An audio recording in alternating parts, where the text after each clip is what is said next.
Muito bem, pessoal, sejam bem-vindos ao YouTube da Editora Foco.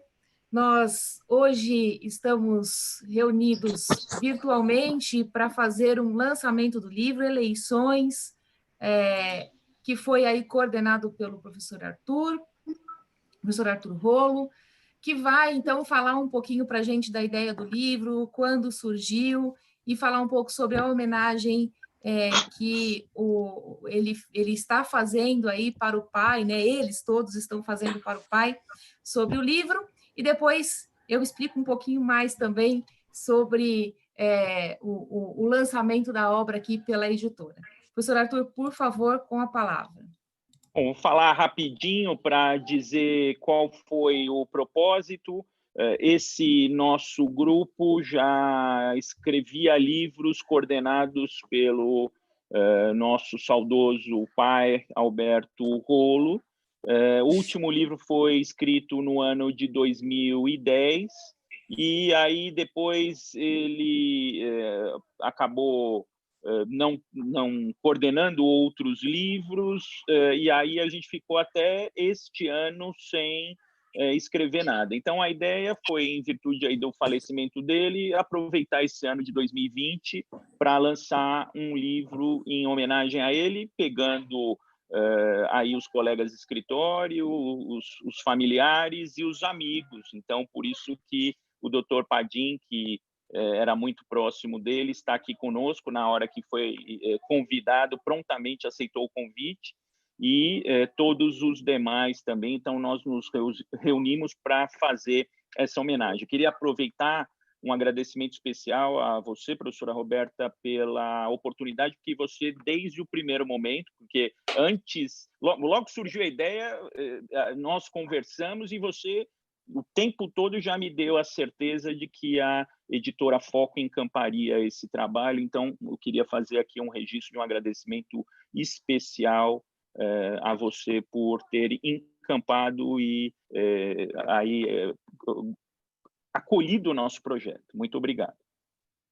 Eu que agradeço, professor Arthur, e eu pedi para que ele falasse primeiro, justamente para dizer, assim, não a minha surpresa, porque eu sabia que o livro teria uma qualidade, sem dúvida alguma, excepcional, porque nós estamos com um time que eu acho que posso dizer aí, né, com toda certeza, mais do que especialistas em direito eleitoral, mas talvez a gente pode dizer, por que não, aqueles que iniciaram o estudo em direito eleitoral no Brasil, né?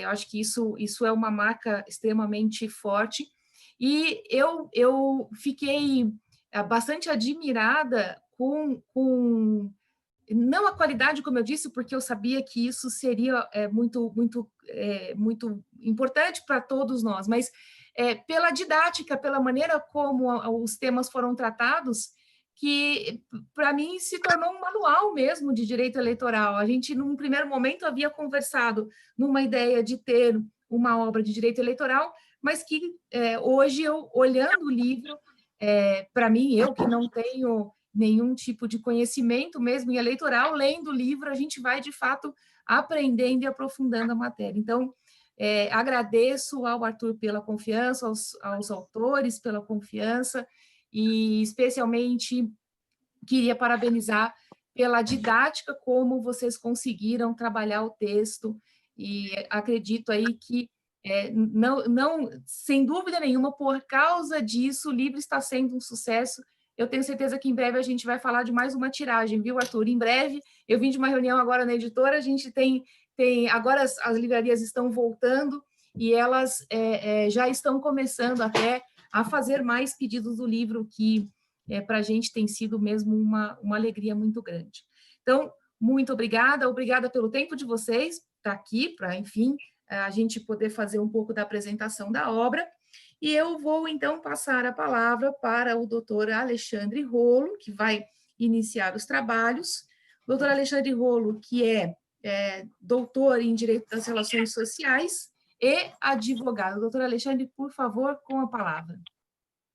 Obrigado, Roberta. Eu queria iniciar as minhas palavras te saudando, querida amiga Roberta Densa, agradecendo à Editora Foco por ter nos acolhido e acolhido esse nosso livro. Quero estender esses meus cumprimentos também aos coordenadores do livro, o doutor Arthur Rolo e a doutora Janine Rolo, e por aí vocês percebem que nós estamos falando de nepotismo, né? Vocês vão ver que são vários os rolos aqui que escreveram esse livro. Enfim, eu queria deixar aqui também a saudação para o doutor Arthur e a doutora Janine, extensivo ao Alberto Luiz Rolo, meu irmão, doutor Carlos Eduardo Calduro Padim, desembargador, é uma satisfação tê-lo aqui conosco, o desembargador Padim, que foi presidente do TRE, é desembargador do Tribunal de Justiça e nos dá a honra não só de estar aqui conosco hoje, como também de fazer parte e ser coautor desse nosso livro. Queria saudar o João Fernando Lopes de Carvalho, também, querido amigo, primo, ou seja, realmente aqui nós estamos falando de nepotismo mesmo, que estamos todos em família. Mariângela Tamazo também, querida colega, amiga, que não é da família, mas é como se fosse, praticamente tem um sangue rolo também circulando nas veias. Para dizer, Roberta, nesses poucos minutos que eu quero gastar aqui com vocês, começar falando um pouquinho, que não é, na verdade, tema do livro, mas eu não posso deixar de falar 2 minutinhos a respeito de uma questão que todo mundo tem perguntado nos tempos atuais, que a pergunta é a seguinte: vamos ter adiamento das eleições ou não vamos ter adiamento das eleições? É claro que isso não está escrito no livro, na verdade, quando a gente começou a escrever o livro, nem tinha a tal da pandemia, mas, enfim, essa é a pergunta, eu costumo brincar, cuja resposta vale R$1 milhão em barras de ouro, que valem mais do que dinheiro.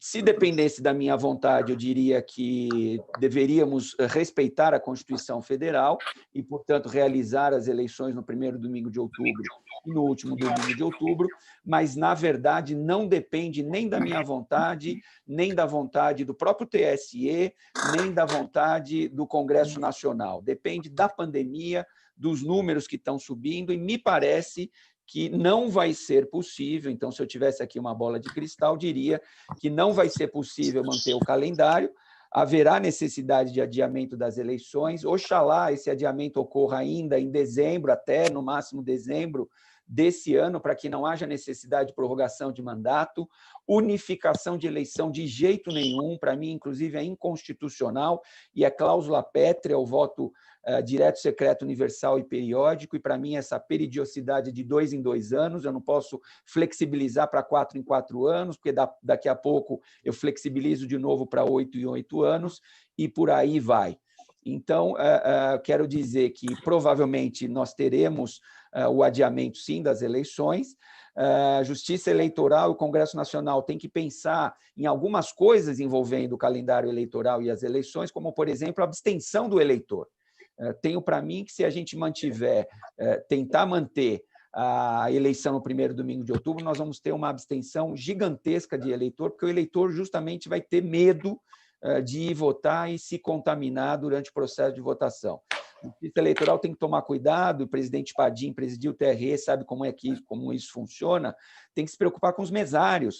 São 4, 5 mesários em cada sessão eleitoral. É bem possível que os mesários sejam convocados e não compareçam, porque vão ter medo de se contaminar. E aí tem lá um artigo do Código Eleitoral que fala do crime do mesário que não comparece, mas eu não tenho exatamente os termos do artigo, mas não comparece sem justa causa, é alguma coisa parecida, e, portanto, nós poderíamos ter a pandemia como justa causa para o não comparecimento. Então, é uma coisa que tem que ser pensada pela Justiça Eleitoral. Justiça Eleitoral tem que pensar no transporte das urnas, Justiça Eleitoral tem que pensar nos documentos que tem que ser juntados pelos candidatos no registro de candidatura, Roberta. Todo candidato precisa se registrar, e para registrar precisa ter documento para juntar certidões de objeto IP, etc., para juntar no processo de registro. Isso tudo vai ficar prejudicado.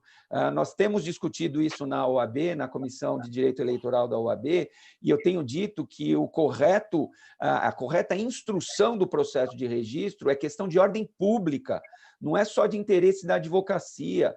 Com perdão, desembargador Padilha, não me queira mal, mas eu penso que não é a OAB que tem que se preocupar, ou a advocacia que tem que se preocupar em instruir os processos de registro. É a advocacia, sim, mas também é o próprio Ministério Público e a própria Justiça Eleitoral. Eu volto a dizer que a correta instrução dos registros de candidatura é questão de ordem pública e de interesse público, e, portanto, também essa dificuldade nós vamos ter que enfrentar. Enfim, vou parar por aqui na questão do adiamento das eleições, porque não é o nosso tema. O tema é o nosso livro. E no nosso livro, Roberta, me coube, com muita satisfação e muita honra, tratar do processo civil eleitoral. Então, eu tratei do processo eleitoral, os demais colegas trataram do direito material eleitoral, e no processo eleitoral, o que eu procurei tratar foi de, basicamente, cinco representações. Estou vendo aqui a minha colinha, que eu preparei uma colinha para poder falar no tempo que me foi dado. Temos a representação do artigo 96 da Lei das Eleições, temos as chamadas representações especiais, temos a chamada AIGE, que é a Ação de Investigação Judicial Eleitoral, a AIME, que é a Ação de Impugnação de Mandato Eletivo, e o RCED, que é o Recurso contra a Expedição de Diploma. Tudo isso foi tratado por mim nos capítulos desse livro que tratam do processo civil eleitoral. Eu procurei, claro, me pautar na jurisprudência atual do Tribunal Superior Eleitoral e da Justiça Eleitoral como um todo, também nas resoluções já editadas pelo TSE para essas eleições. E quando a gente fala muito rapidamente de cada uma dessas ações, por exemplo, Roberta, a representação do artigo 96, eu estou falando da Lei das Eleições, da Lei 9.504 de 97. E a representação do 96 segue um rito sumaríssimo que termina em 4 ou 5 dias. Não estamos falando de semanas, estamos falando de 4 ou 5 dias. Inicial, 2 dias para a defesa, parecer do Ministério Público 1 dia, e 1 dia para a sentença. Acabou a representação em primeira instância, representação do artigo 96. É claro que cabe recurso para o TRE, depois, eventualmente, recurso para o TSE, mas, enfim, uma representação de rito sumaríssimo que se pauta basicamente nas questões ligadas à propaganda eleitoral. Não é exclusivamente, mas é basicamente propaganda eleitoral. Então, que eu tenho problema de propaganda eleitoral, eu vou solucionar através dessa representação de rito sumaríssimo do artigo 96. Quero ressaltar, não é exclusivamente questão de pesquisa, também nós vamos tratar lá na representação do artigo 96. Basicamente, as infrações que eu tenho à lei das eleições, eu vou sanar essas infrações através do manejo da representação do artigo 96. Tratamos também no nosso livro, Roberta, das chamadas representações especiais. As representações especiais são aquelas que tratam dos artigos 23, que fala de doação das pessoas físicas, excesso de doação de pessoas físicas para as campanhas eleitorais, 30A, que trata da arrecadação e gastos ilícitos de recursos na campanha eleitoral, que tem uma representação própria, 41A, que é a captação ilícita de sufrágio, tem uma representação própria, e a representação que versa sobre as condutas vedadas nos artigos 73, 74, 75 e 77. Todas essas representações, que são chamadas representações especiais, seguem um rito processual diferente, seguem o rito da AIGE, que é a Ação de Investigação Judicial Eleitoral, rito processual esse previsto no artigo 22 da Lei Complementar 64 de 90. Então, nós tratamos também, eu tratei especificamente dessas representações chamadas representações especiais. Tratei também, como já falei, da AIGE, que é a Ação de Investigação Judicial Eleitoral, cujo rito procedimental está lá no artigo 22 da Lei Complementar 64 de 90, então estão lá todos os prazos, todos os ritos. Aqui nós estamos falando de um rito maior, digamos assim, mais largo do que aquela representação do 96. Aqui na AIGE, nas representações especiais também, nós temos, por exemplo, dilação probatória, coisa que não tem na representação do artigo 96. Então, eu tenho possibilidade de oitiva de testemunhas, eu tenho possibilidade até de uma perícia, eventualmente, dependendo do caso concreto, tudo isso falando das representações especiais e da AIGE. A AIGE, que eu costumo brincar, AIGE puro sangue, é aquela que trata dos abusos, Roberta, que são os abusos do poder econômico, abuso do poder político e abuso dos meios de comunicação social. Essa é a AIGE puro sangue, que vai, então, tratar desses abusos. Tem ou não tem esses abusos? Tem o abuso do poder econômico, o candidato podia gastar 50 mil, gastou 200 mil, gastou muito mais do que ele podia gastar na campanha eleitoral dele. Isso é abuso do poder econômico? Vamos discutir isso na AIGE.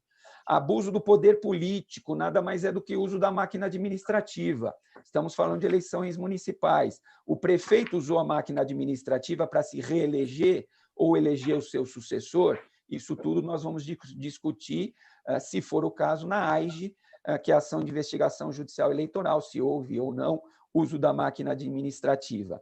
E o abuso dos meios de comunicação social, e aqui entra, por exemplo, a internet, aqui entra, por exemplo, fake news, aqui entra, por exemplo, o robô, que está impulsionando conteúdo fraudulento, conteúdo de fake news. Estamos falando de um possível abuso dos meios de comunicação social. Estou com 11 minutos, eu peço mais 3 minutos da paciência dos senhores, para falar, então, dos últimos 2 temas que eu tratei. Um deles é a AIME, Ação de Impugnação de Mandato Eletivo, que trata do abuso de poder econômico, corrupção ou fraude. É uma ação constitucional prevista no 1410 da Constituição Federal, então isso é tratado também. Não vou falar mais da AIME, porque eu quero perder, entre aspas, os meus 4 minutos finais. Presidente Padim, peço que Vossa Excelência me conceda aquele 1 minuto tradicional a mais, que sempre o TRE concede à advocacia. São 10 minutos lá no TRE, mas às vezes a gente tem que falar, concluir o raciocínio. O presidente Padim sempre deu 1 minutinho a mais para a gente. Para encerrar, então, a minha fala, e já te devolver... Para te devolver, eu quero encerrar, então, para te devolver a palavra, querida Roberta, falando, então, do RSED. E o RSED tem um ponto que me preocupa, que está tratado no livro. O RSED, segundo o artigo 262 do Código Eleitoral, ele trata de casos de inelegibilidade superveniente ou falta de condição de elegibilidade. Então, está escrito lá, o recurso contra a expedição de diploma caberá somente nos casos de inelegibilidade superveniente ou de natureza constitucional e falta de condição de elegibilidade. Então, são as hipóteses de cabimento do RSED. O que me preocupa, presidente Padim, em relação ao RSED? Me preocupa, e insisto, isso está escrito no livro, está tratado no livro.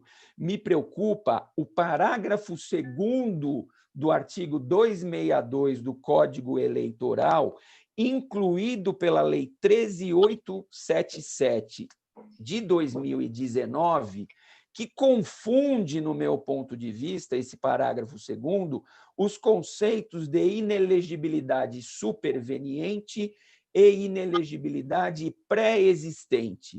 O parágrafo 2º do 262, para concluir, diz o seguinte: a inelegibilidade superveniente, apta a viabilizar o recurso contra a expedição do diploma, deverá ocorrer até a data fixada para que os partidos e as coligações apresentem os seus requerimentos de registro de candidatura.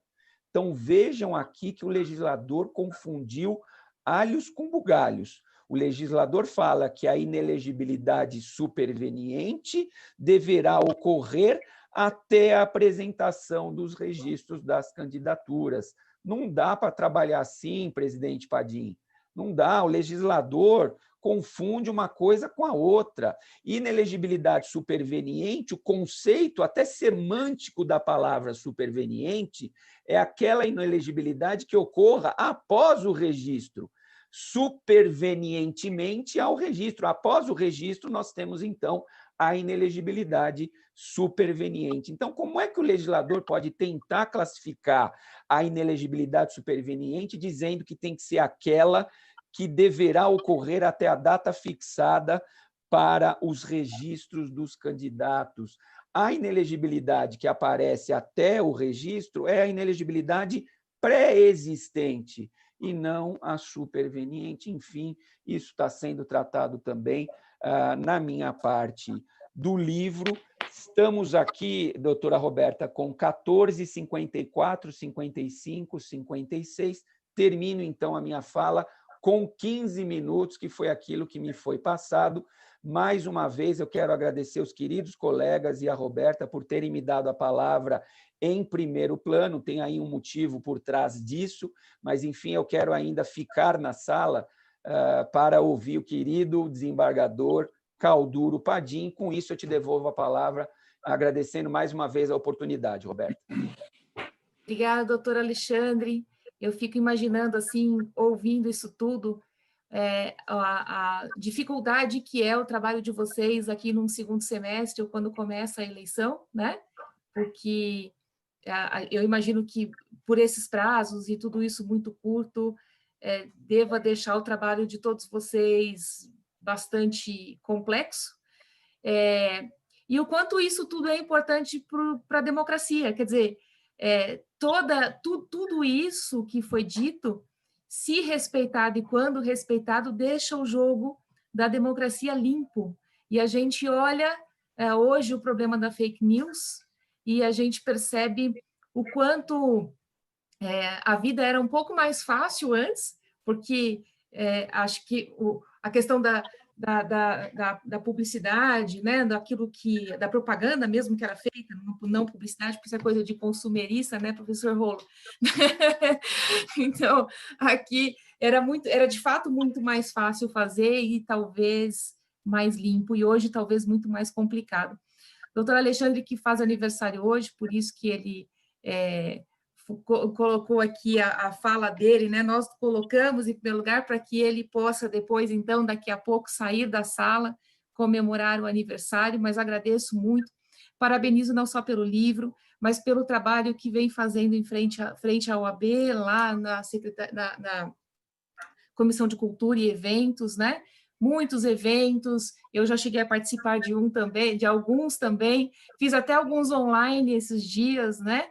Quer dizer, isso tudo também para melhorar a nossa advocacia paulista, e a gente tem sentido muito, muito esse trabalho, tem melhorado bastante, tem feito com que as pessoas tenham mais acesso a esse tipo de conteúdo. Muito obrigada, professor Alexandre. Agora, então, eu vou passar a palavra para o doutor Carlos Eduardo Calduro Padim, que é desembargador e ex-presidente do TRE de São Paulo e também professor lá da Faculdade de Direito de São Bernardo do Campo, né, professor? Professor, então, passo a palavra para o senhor para que o senhor possa, então, nos brindar com os seus conhecimentos. Muito boa noite, Roberta.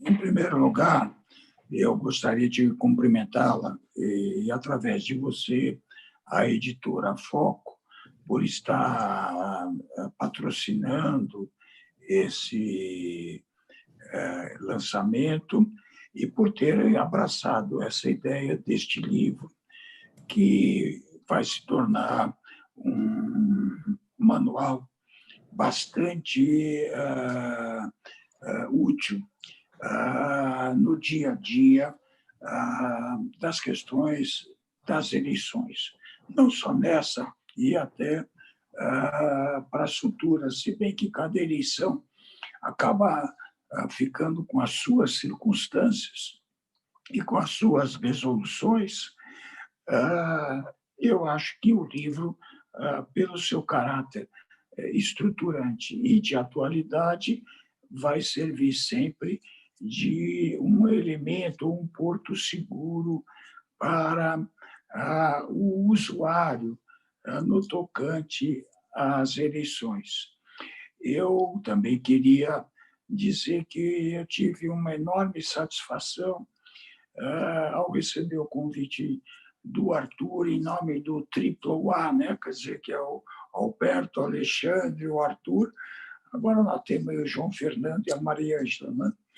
Mas eu fiquei muito sensibilizado de poder participar de uma homenagem a uma figura de relevo e de importância ímpar nos assuntos eleitorais, principalmente nas lides eleitorais, no tocante à aplicação do direito e no tocante ao exercício do direito e ao elastério todo da estrutura da justiça eleitoral. O doutor Alberto Rolo teve um papel paulatino e, durante muito tempo, importante. Ele fez um nome merecido pelo esforço, pelos seus estudos e pela dedicação. Então, para mim, que acompanhei uma grande parte dessa caminhada, porque as minhas idas e vindas ao TRE de São Paulo se iniciaram por volta do ano 2000. Então, até o ano passado, vamos dizer assim, muitos anos transcorreram em que eu intermitentemente ou espaçadamente acabei tomando contato com as questões de eleição, do tribunal e da advocacia. Então, e acompanhei também, eu até disse na apresentação, me referindo ao AAA e como os meninos, né? Porque na época eram mais jovens mesmo, né? Embora ainda sejam bastante jovens hoje, né? Mas eles estavam começando, estavam desabrochando, e hoje são essas referências em termos de advocacia, de doutrina e de magistério nas questões não só eleitorais, mas em outros aspectos também, que a atividade dos 13, mas o João Fernando, que trabalha com eles, e a Maria Ângela, também acabam se dedicando a outras questões que não sejam direito eleitoral. O lançamento do livro, então, como eu disse, vai ser muito útil, é muito útil. Nós temos, pelo menos a minha parte, é uma parte estrutural no tocante ao conceito, fontes, princípios, a organização da própria justiça eleitoral, o poder regulamentar, que é uma coisa também bastante delicada, e a participação do Ministério Público nos seus diferentes níveis. É claro que essas eleições vão ter bastante particularidades. Eu peço licença a todos que me ouvem e aos que participam aqui deste lançamento, de ter palavras bastante cuidadosas, porque, de fato, hoje o tribunal está a cargo do desembargador Noivo Campos, do desembargador Paulo Galícia, o primeiro como presidente, o segundo como vice-corregedor, e temos eminentes juízes eleitorais lá, tanto do ponto de vista dos juízes como dos advogados, né? O Maurício Fiorito, Afonso da Silva, a Cláudia Bedotti, Regis Castilho, Manuel Marcelino, Marcelo Vieira de Campos, o José Horácio Ralfeld, o desembargador Nelton, E o desembargador Davi, esses dois últimos são do Tribunal Regional Federal da Terceira Região. De modo que essas questões mais delicadas, evidentemente, já estão sendo encaminhadas, como se o adiamento das eleições, a preocupação com o registro de candidatos. Na eleição passada, em que eu conduzi, o registro foi processado de uma maneira muito eficiente através de dados veiculados, né, pelo meio do processo eletrônico do tribunal. E eu acho, então, que nós devemos ter um pouco de precaução e um pouco de atenção. Eu também, pessoalmente, acho que as eleições têm que se realizar. Se não der para ser na data propriamente prevista, mas na data mais próxima possível, né? Eu acho que, atendendo todas essas circunstâncias, nós temos que observar a alternância no poder. Eu acho que isso é bastante relevante e faz parte do nosso sistema democrático e republicano. Eu acho que nós não temos como pensar de uma maneira diferente. Eu acho que também, e fico contente, não vejo ninguém pensando muito em outra coisa. Por outro lado, eu acho que também, e isso deve estar ocorrendo, eu tenho certeza que deve estar ocorrendo, o tribunal tem que desconectar, uma certa altura, dessa parte periférica da polarização dos candidatos, dos partidos e da própria sociedade, e se concentrar, num primeiro momento, com a estrutura e com a organização das eleições. Quer dizer, independente de toda essa parte, esse colorido, esse arco maior, que é conflito ideológico, conflito de ideias, fake news, notícias na imprensa, a atuação da imprensa. A imprensa tem que agir com responsabilidade e não só veiculando as notícias corretas, mas também chamando a atenção do eleitorado do ponto de vista instrutivo e do ponto de vista de reflexão, como forma até não só de penetração no meio, mas também de autoproteção, inclusive desses conflitos de pensamento. Então, mas o importante para a justiça eleitoral é as eleições saírem e a estrutura que nós temos, eu acho que é perfeitamente pronta. Nós temos que levar isso adiante, a capacidade está instalada, mas temos que concentrar para superar as dificuldades atuais. Então, tem o problema dos mesários, é um dado a ser trabalhado com alguma antecedência, com alguma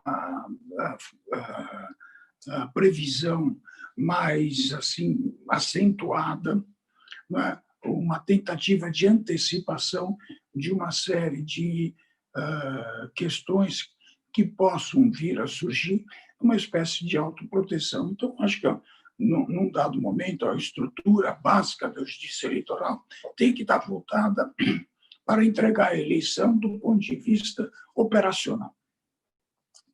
E a questão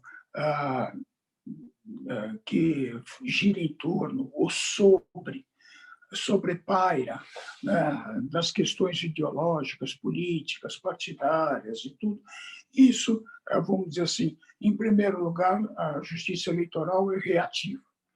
Em segundo lugar, as eleições passadas também já demonstraram que algumas coisas a justiça eleitoral tem que ser proativa, né? E desde a minha época, e agora eu tenho certeza que isso persiste. Há grupos, inclusive no Tribunal Superior Eleitoral, procurando antecipar, procurando conhecer as muitas dificuldades, procurando estabelecer protocolos, procurando estabelecer modos de agir, de proteção e de esclarecimento, né? Eu acho que uma questão fundamental aí está no prestar esclarecimento e instrução ao eleitorado para ele poder, de fato, fazer uma escolha e se sentir também no dever de cidadão de refletir antes de se engajar, antes de tomar algum partido, antes de tomar algumas decisões, pensando não só nos candidatos, mas na democracia, na nossa república, nos reflexos futuros, nas consequências futuras, de modo que nós temos uma evolução enorme ainda por completar. Essa pandemia, que é uma dificuldade presente, ela ainda persistirá um pouco e vai gerar dificuldades para frente, né? Então, tudo isso, eu acho que uma imprensa voltada para esse aspecto ajudará muito, e o tribunal e todos os agentes. Eu também cobro de outros setores que são intervenientes no processo eleitoral, o Ministério Público, a advocacia, todos esses atores, além de terem trabalhos específicos e tarefas específicas no processo eleitoral, estão engajados também dentro das eleições como um todo e também devem contribuir para que haja não só essa instrução do eleitor, mas para que haja também uma boa formação para os candidatos, para que haja também uma advertência, uma condução, um bom caminho, né, um incentivo aos caminhos da boa conduta, os caminhos construtivos que podem, de fato, edificar, não é? Acho que as disputas devem ser travadas com os méritos de cada um e não com questões menores. Foi isso, mais ou menos, que eu procurei, ao tratar dessa parte inicial no livro, trazer isso em termos mais assim superficiais, mas também sequenciais, no tocante a fontes, princípios e organização, para que as coisas tenham a sua base e sobre ela a gente possa tratar de outras questões. Eu cumprimento também o Arthur, o Alexandre, você, Alberto, aí, que está agora na minha frente, o João Fernando e a Marilângela, pela excelência dos assuntos e a qualidade, a profundidade e a clareza dos assuntos que vocês trouxeram no tocante ao processo eleitoral, a parte processual, parte da propaganda, registro. Vocês procuraram oferecer um caminho facilitador para todo o usuário do direito eleitoral ter um manual que possa permitir com que eles atuem de uma forma bastante objetiva e bastante produtiva. Eu fico muito feliz, queria cumprimentar todos, volto a dirigir meus cumprimentos à editora Foco, através da doutora Roberta.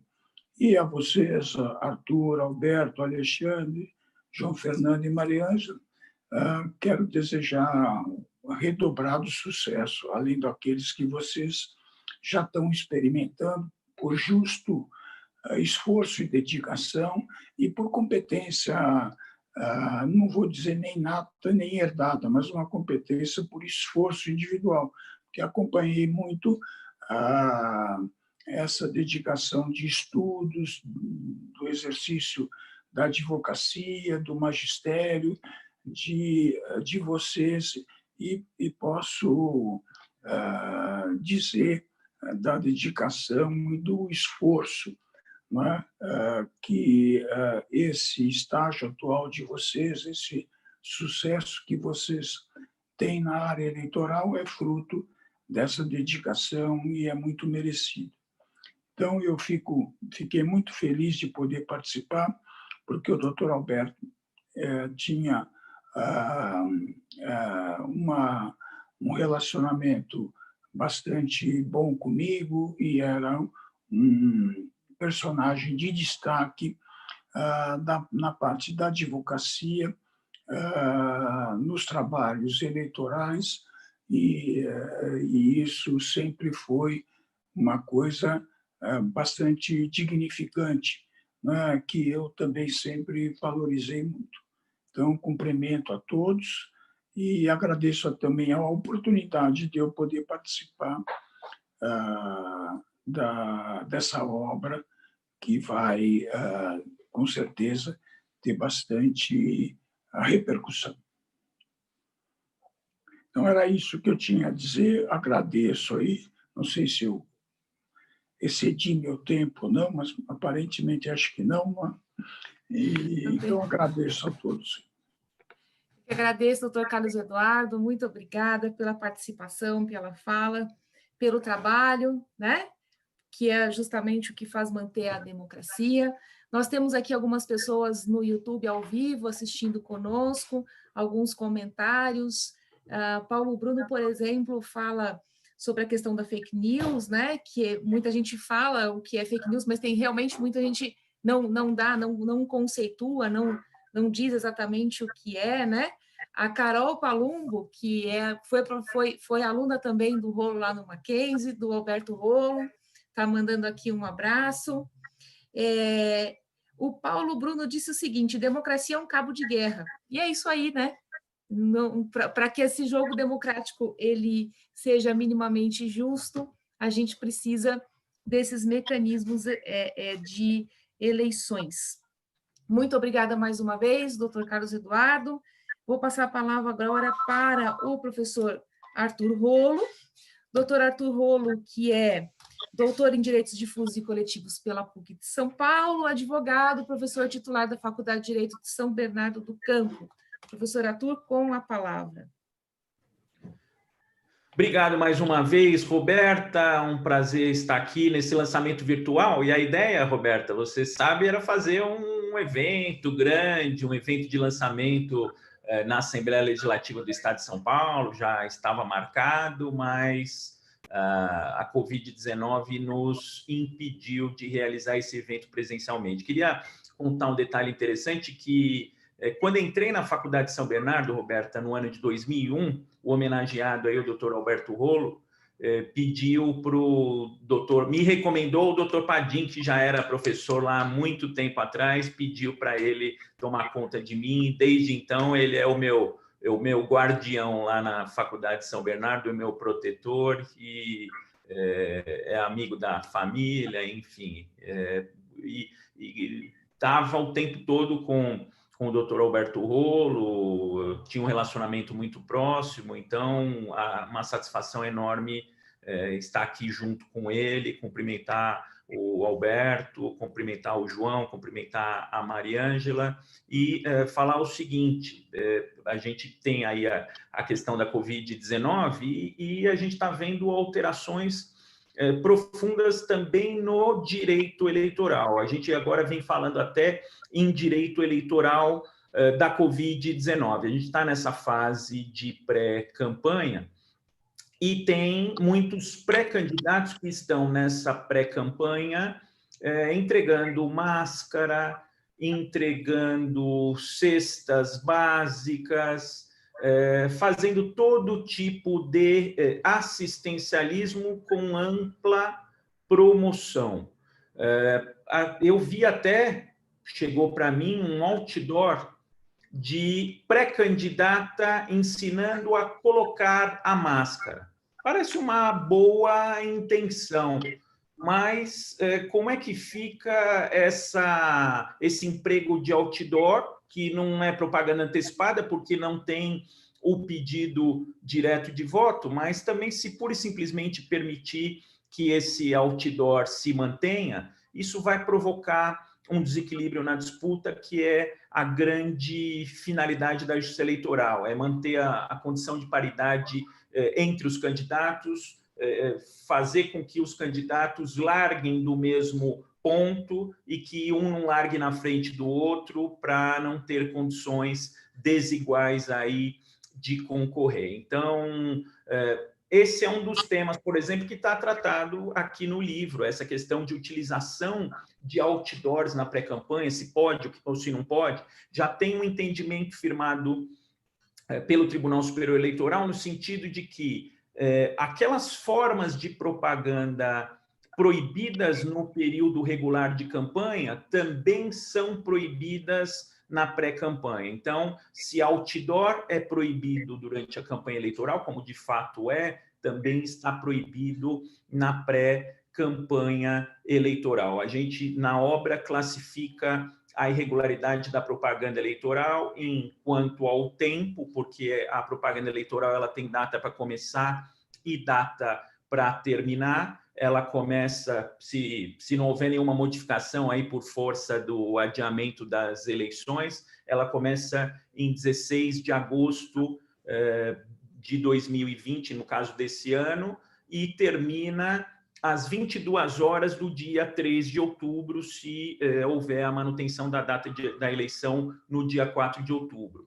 A gente falou na propaganda irregular quanto à origem dos recursos, porque, por exemplo, existem candidatos que usam carros de som de sindicatos e empresas não podem doar para as campanhas eleitorais e sindicatos menos ainda. Então, se são utilizados, por exemplo, bens de igrejas, bens de sindicatos, bens de empresas na propaganda eleitoral, essa propaganda eleitoral é irregular quanto à origem dos recursos. Existe a propaganda irregular quanto à forma, porque existem formas permitidas e formas proibidas. E aí, Roberto, o que acontece? Tem candidato que quer inovar, quer fazer uma forma de propaganda eleitoral diferente, e aí você vai ver o que ele acha que é diferente é outdoor, é engenho publicitário explorado comercialmente. Tem, por exemplo, umas carretinhas com umas placas, a carretinha puxando uma placa.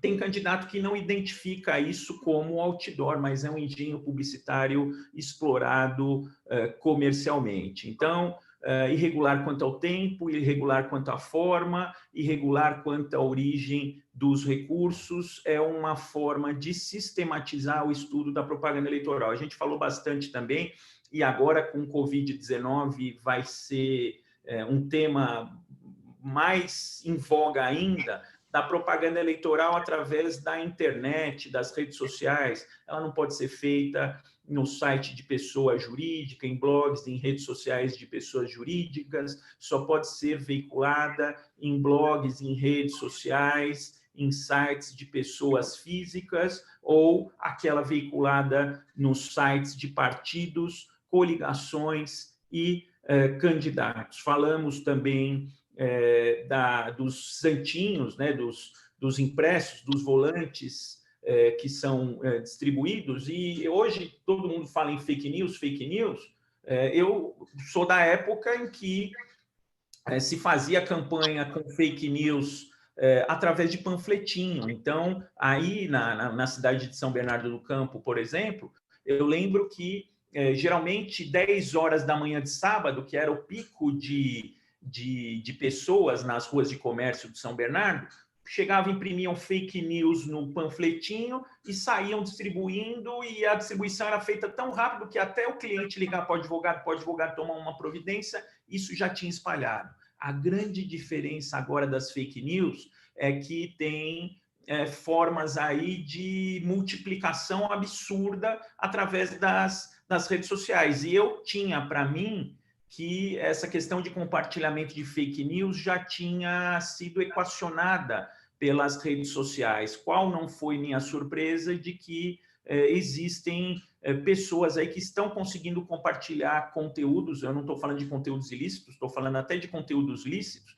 mas estão conseguindo compartilhar ainda nessas redes sociais em uma quantidade muito grande. Enfim, os desafios da eleição são muitos, sobretudo com essas modificações da Covid-19, não é o meu tema propriamente, mas uma das questões aí que vai ter alteração com a Covid-19 são as condutas vedadas, né, aos agentes públicos, porque as pessoas estão mais necessitadas e os programas sociais têm que existir, senão as pessoas morrem de fome. Enfim, é uma eleição diferente, muitos temas estão contemplados no livro, mas a questão da Covid-19 acabou trazendo alterações profundas em todos os ramos do direito, no direito do trabalho, no direito do consumidor, nas relações locatícias, na questão de violência contra a mulher, e não é diferente no direito eleitoral. Aqui temos modificações também. Então, queria agradecer, Roberta, mais uma vez, queria agradecer a todos os colegas autores e dar parabéns aqui por esse lançamento virtual. Bem, professor Arthur, muito obrigada. Veio uma pergunta aqui pelo YouTube, e eu acho que seria interessante, não sei se eu já posso passar agora ou se a gente joga isso para o final. Joga para o final. No final, melhor, né? Então tá bom. Ele passou uma pergunta que eu acho que vale a pena depois a gente colocar, porque eu acho que é uma pergunta bem técnica. Se quiser, coloca a pergunta só para chamar a audiência e aí a gente responde. Tá bom, combinado. Foi o Romim. Ele disse assim, ó, com a possível mudança das datas das eleições, como ficariam os prazos? Ele só diz aqui, né? Vão acompanhar as mudanças também? Teria abertura de registro de domicílio e outras mais? Pergunta, eu acho que é a mudança... Aí os próximos já podem até responder também, porque já entra na sequência. Joia. Arthur, muito obrigada pela sua fala. Mais uma vez, o conteúdo do livro, a bem da verdade, de fato, não foi voltado para a Covid, mas ele resolve efetivamente todos os pontos, né? Até o Paulo Bruno coloca aqui que os candidatos estão se aproveitando realmente do sofrimento causado pela Covid para fazer a autopromoção, que isso é repugnante, de fato, bem lamentável. Quer dizer, a gente não precisa de uma legislação especial, porque, de fato, nós já a temos, né? No direito privado, a gente, de fato, tem precisado. Aliás, estamos aguardando a sanção do presidente para esse projeto. Vou passar a palavra agora, então, para o doutor João Fernando Lopes de Carvalho, que é mestre em Direito pela PUC, advogado, e a parte mais importante do currículo dele é pai de trigêmeos. Por favor, doutor João, com a palavra. Obrigado, Roberta. Um grande abraço a você. Cumprimento você, assim como e na sua pessoa, a editora Foco, por ser nossa casa aqui na divulgação desse livro. É uma obra importante para nós, por várias razões, e aqui também merece cumprimento o Arthur e a Janine Rolo, que são os coordenadores da obra, e também todos os autores, né? Todos, o Dr. Calduro Padim, que é uma referência em termos de direito eleitoral pela sua atuação como magistrado, especialmente à frente do Tribunal Regional Eleitoral de São Paulo, o Alberto Luiz Rolo, Alexandre Rolo, Arthur Rolo e a nossa querida Mariângela, companheiros de tantos feitos eleitorais. E acho que, antes de mais nada, é preciso dizer que essa obra é também uma homenagem ao nosso Alberto Rolo, e para todos nós, isso é uma razão muito especial, essa homenagem, acho que toca um pouco a todos nós.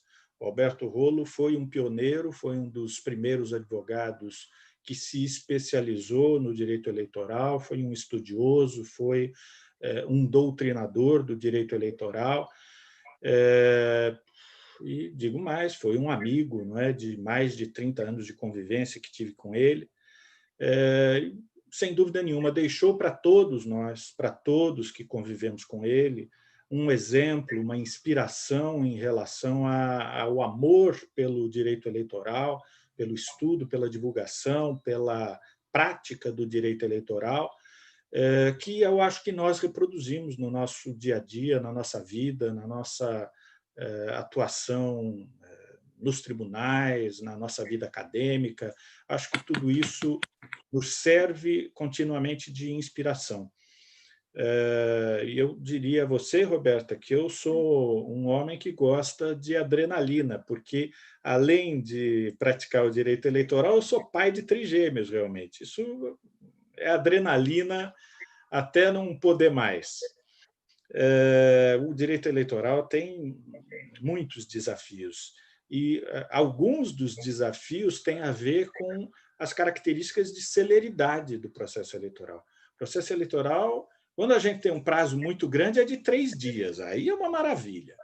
Agora, durante o período eleitoral, nós temos prazos de 24 horas, 48 horas, contados hora a hora e contados durante finais de semana, feriados, etc. Então, quem pratica o direito eleitoral tem que gostar de adrenalina, e acho que todos nós temos isso. Também acho que nós, também todos, os que participaram deste livro, até o doutor Calduro Padim, também dentro das suas características, acho que também todos nós fomos inspirados por algumas características do Alberto Rolo, que eram de tentar ser sempre extremamente claro.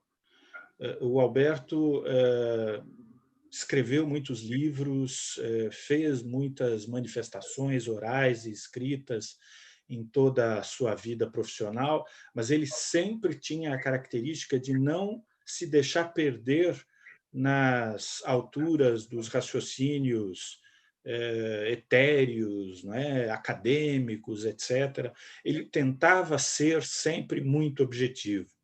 Eu me lembro dele uma vez, um dos pontos que me coube aqui neste projeto foi falar de registro de candidatura.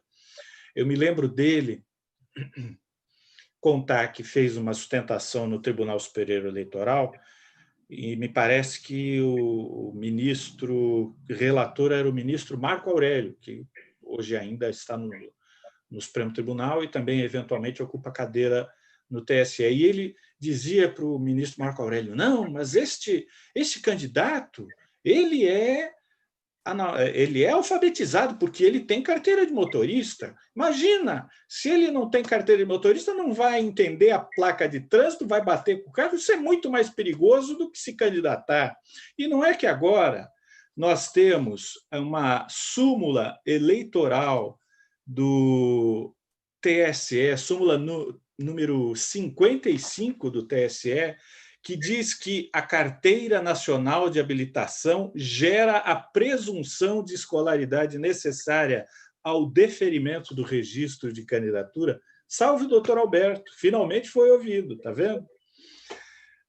Enfim, cabe-me aqui falar, e vou tentar falar rapidamente para não me entender demais, eu às vezes sou prolixo demais, falar sobre registro de candidatura e falar sobre as condutas vedadas aos agentes públicos no ano eleitoral.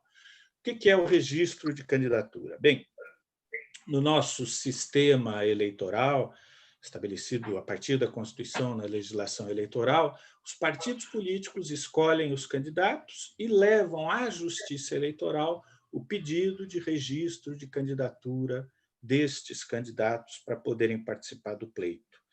Este registro vai examinar se esses candidatos cumprem as condições de elegibilidade e estão afastados das situações de inelegibilidade. Enfim, as condições positivas e negativas previstas na Constituição Federal têm que ser cumpridas por todos os eleitores que querem se candidatar.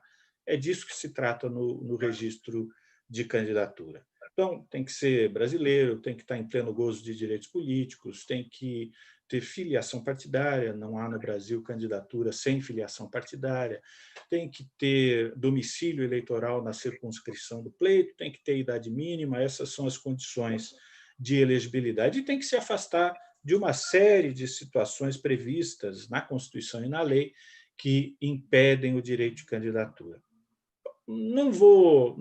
Acho que não há como dizer que nós tenhamos tido mudanças significativas no processo de registro de candidatura e nas causas que podem levar ao afastamento da candidatura e que são controladas pela Justiça Eleitoral no processo de registro. Uma observação, porém, eu faço, uma observação que me causou e me causa uma certa preocupação. Na resolução, na última resolução editada pelo Tribunal Superior Eleitoral, resolução 23609, foi inserido um dispositivo que me parece uma novidade e que me parece uma novidade um tanto quanto preocupante. O artigo 36, parágrafo 2º, diz o seguinte: se o juiz ou o relator constatar a existência de impedimento à candidatura que não tenha sido objeto de impugnação ou notícia de inelegibilidade, deverá determinar a intimação do interessado para que se manifeste no prazo de 3 dias. Isso prevê, ao que me parece de maneira inédita, a possibilidade do juiz, por iniciativa própria, quer dizer, sem que seja provocado por um Ministério Público, por um eleitor adversário, por um partido político, o juiz apontar uma situação de inelegibilidade ou apontar falta de cumprimento de uma condição de elegibilidade do candidato. Há até súmula do TSE que prevê essa situação, a súmula 45 do TSE, mas eu me preocupo, porque me parece que é uma situação em que aquele que deve julgar assume quase que uma feição de parte. Isso não me parece adequado. É uma previsão que não constava em resoluções anteriores, mas vamos lidar com ela neste ano de 2020. Temos, em relação ao registro e em relação a tudo, não é? O direito eleitoral é assim, não é? A gente escreve um livro e, assim que acaba de escrever o livro, vem uma Covid e bagunça tudo que a gente escreveu. É claro que todas as previsões legais e regulamentares continuam de pé, exatamente da forma como estão analisadas no livro, mas há certas situações, como essa da Covid, que podem mudar muita coisa. Respondendo à pergunta do nosso ouvinte,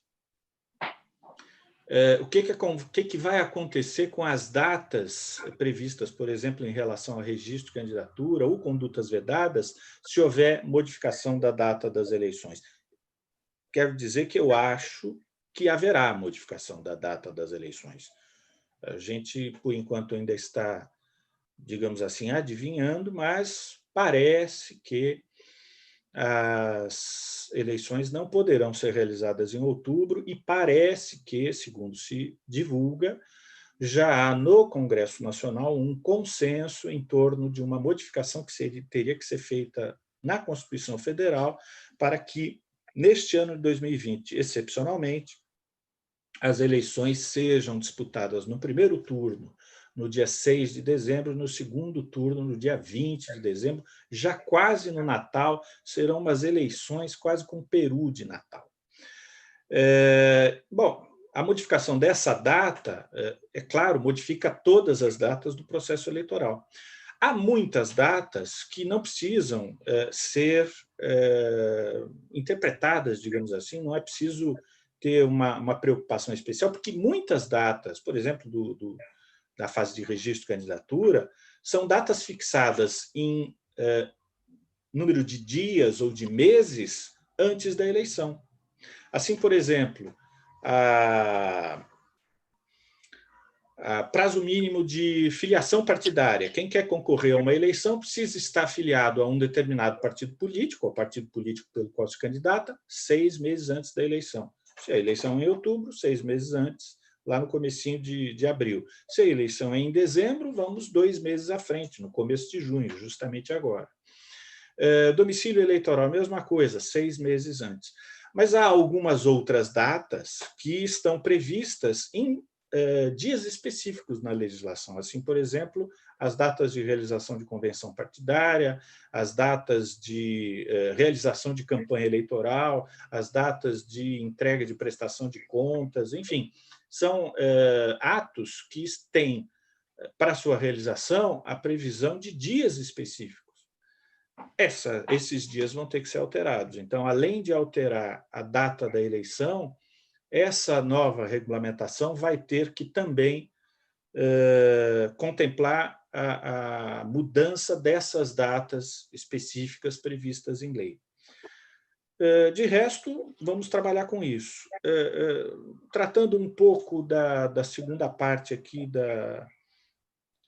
do que me coube no livro, a parte de condutas vedadas aos agentes públicos. É uma parte cada vez mais importante, cada vez ganha mais atenção dos estudiosos, dos candidatos, dos julgadores, evidentemente também do Ministério Público Eleitoral, tratando daquilo que a legislação estabelece como vedações para a atuação dos agentes públicos durante o ano eleitoral.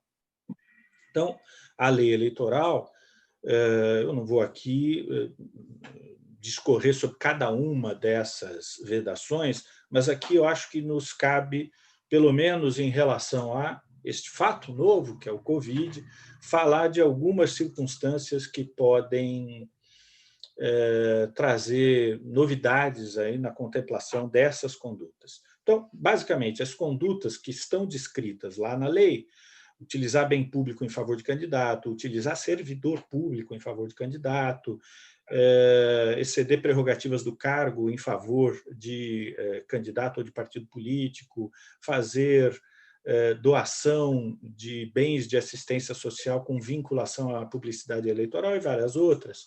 Essas condutas, se praticadas durante o período eleitoral, algumas delas durante todo o ano da eleição, elas impõem multa e, muitas vezes, cassação de registro de candidatura ou de diploma, se o candidato beneficiado for eleito.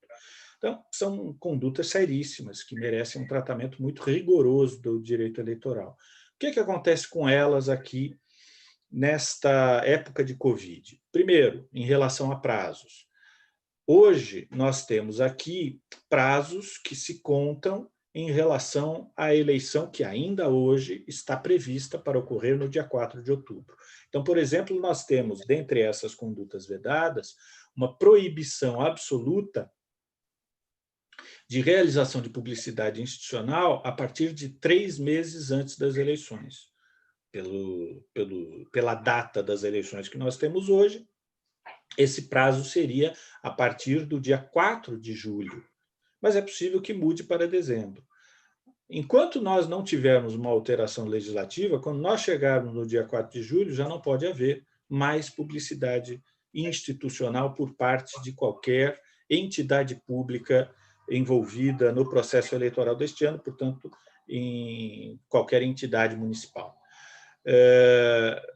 Se a data mudar, este prazo, esta proibição, vai se adiantar também de acordo com a modificação da data da eleição, 3 meses antes da eleição.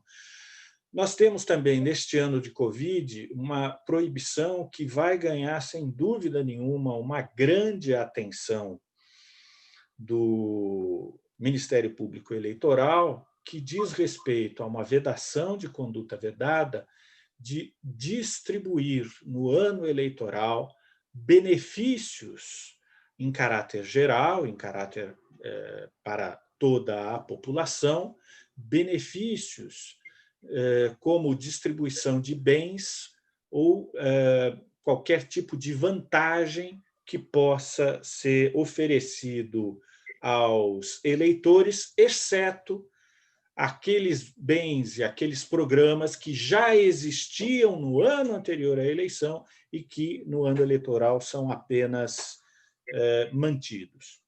Então, o que se veda a rigor é iniciar programas de distribuição de bens ou distribuição de vantagens, quaisquer, em ano eleitoral, exceto se houver calamidade pública.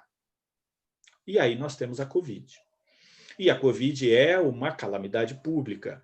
E com o surgimento desta calamidade pública, justamente em um ano eleitoral, os prefeitos do Brasil inteiro estão às voltas com a necessidade de atender necessidades prementes da população, com entrega de cestas básicas que não existiam no ano anterior, com entrega de vantagens, às vezes postergação do vencimento de tributos, de maneira que não existia em nenhum ano anterior, ou descontos em obrigações tributárias ou quaisquer outras obrigações devidas ao município, que também não existiam em ano anterior, mas que surgem, a princípio, em razão da calamidade, em razão da Covid.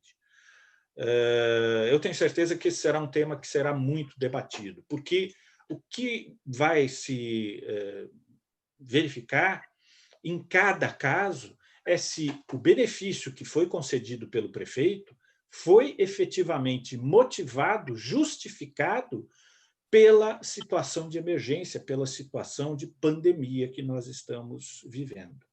Então, e aí nós vamos ter que examinar caso a caso. A postergação de um tributo tem relação com o estado de calamidade? Possivelmente sim. Mas e a atribuição de desconto para pagamento em dia? Talvez já não tenha mais esta relação tão visível, tão clara com a situação de calamidade. A distribuição de cestas básicas foi motivada, que não existia no ano anterior, foi direcionada a vítimas da pandemia ou foi direcionada a outros interessados sem relação com a pandemia? Enfim, com certeza, esta situação nova que nós temos vai trazer também novos desafios neste ano, nestas eleições, como acontecem em todos os anos, em todas as eleições, nós nos deparamos com estas situações novas. Eu não quero me estender demais, já falei muito. Quero mais uma vez cumprimentar todos os presentes e o Alexandre, aniversariante, que teve que se ausentar justificadamente. Quero dar um cumprimento especial ao Dr. Calduro Padim, que eu acho que faz parte aqui de uma sequência muito feliz de presidentes no Tribunal Regional Eleitoral de São Paulo. O Tribunal Regional Eleitoral de São Paulo é um órgão judicial importantíssimo no Brasil, e é muito bom quando nós contamos na Corte Eleitoral Paulista com homens como o Dr. Calduro Padim, que, além de ter um conhecimento jurídico e específico do direito eleitoral inquestionável, também tem uma conduta pessoal que o coloca num patamar, acho eu, aqui sem querer fazer nenhum excesso de laudação, mas acho que coloca num patamar acima de outros que já ocuparam o mesmo cargo. E digo que é uma sequência feliz, doutor Padim, porque nós temos, e aqui eu anoto, desde o doutor Mário Deviene Ferraz, passando pelo senhor, agora com o doutor Noivo Campos, atual presidente, com o próximo presidente que virá, o doutor Paulo Galizia. Nós temos aqui uma sequência muito feliz de presidentes que acho que engrandecem a história do nosso Tribunal Regional Eleitoral. Mais uma vez, agradeço a Roberta, agradeço a editora Foco e agradeço a oportunidade aqui de apresentar o nosso trabalho. Obrigado. Eu agradeço, doutor João, muito obrigada pelos esclarecimentos. Vieram outras perguntas aqui pela internet. O Sérgio Medeiros manda um abraço a todos. José Carlos faz a seguinte pergunta: com a mudança da data... Roberta, só um minutinho, deixa eu mandar também um abraço para o Sérgio Medeiros. O que é o Procurador Regional Eleitoral? É o Procurador Regional Eleitoral, que também merece menção, porque é um homem que também, tenho certeza, contribuirá muito com a Justiça Eleitoral paulista. Que bacana, muito obrigada. Existe uma pergunta aqui, ó, com a mudança da data de eleição, como ficaram os pré-candidatos que já fizeram a desincompatibilização? Então, depois vou deixar a pergunta aí também, para que depois a gente faça esse debate. Muito obrigada. Então, doutor João, eu vou passar a palavra para o doutor Alberto Luiz Mendonça Rolo, que é mestre em Direito Constitucional, advogado, professor de Direito Eleitoral do Mackenzie. Cecília já estava aqui falando, até antes mesmo do professor João falar qual era o prazo de 6 meses. Já tá, professor, o senhor fez aí o papel de professor muito bem, que ela estava, não, mas eu lembro disso, isso é assim. Ela estava aqui conosco acompanhando. Passo a palavra para o senhor, doutor Alberto, já agradecendo aí pelo tempo, pela escrita, enfim, pela disponibilidade. Muito obrigada. Coincidentemente, né, nessa disciplina de Direito Eleitoral lá do Mackenzie, a gente fala de tudo isso, né? Então, tudo isso que nós estamos falando agora, eu comento com meus alunos. Agora as aulas são virtuais, eu tenho dado aula exatamente aqui nesse mesmo lugar, né, no computador, na tela. Então, eles sabem que a gente comenta isso, faz parte do nosso programa. Eu começo, Roberta, agradecendo você, editora Foco, pela oportunidade, pelo prazer de trabalhar, de abraçar o nosso projeto. Então, sem essa parceria, esse momento não seria possível. Você acreditou, em algum momento a gente tinha a ideia, e o doutor Arthur mencionou isso, tinha a ideia de fazer um lançamento físico, mas, felizmente, isso não é possível. Tinha até a data, se eu não me engano, era começo de maio, então não deu mais, então a gente faz do jeito que é possível, assim como no direito eleitoral, não é? Agradeço os meus colegas, né? O Alexandre já saiu, os colegas dessa empreitada, o Arthur Rolo, a Janine Rolo, né? Pela iniciativa, né? Dedicaram o tempo deles para essa empreitada também, e agora deu certo, e agora a gente está coroando esse trabalho. E agradeço o doutor Padim. O doutor Padim assim como ele mesmo mencionou, né? Nessas idas e vindas do TRE, já são 20 anos, ele mesmo falou que começou em 2000, então, de 2000 para cá, são quase 20 anos, entre idas e vindas, enquanto juiz, lá exercendo a jurisdição enquanto juiz da primeira instância, aí depois desembargador, vice-presidente, corregedor e presidente. Então, também o doutor Padim hoje é uma referência no direito eleitoral no Brasil, porque teve participação nos órgãos colegiados aí de colégio de presidentes, colégio de corregedores, teve sempre participação ativa, então é uma referência no direito eleitoral. Então, para mim, para nós, no nosso grupo, é uma honra o doutor Padim ter aceitado o convite e ter participado dessa empreitada também, não é? Agradecer o João, agradecer a Maria Ângela. Maria Ângela, como falou o Alexandre, já é praticamente da família, né? Então, já está aí mais de 20. Eu vou falar em 20, hein, Maria Ângela? Eu sei que tem mais, mas vamos falar em 20.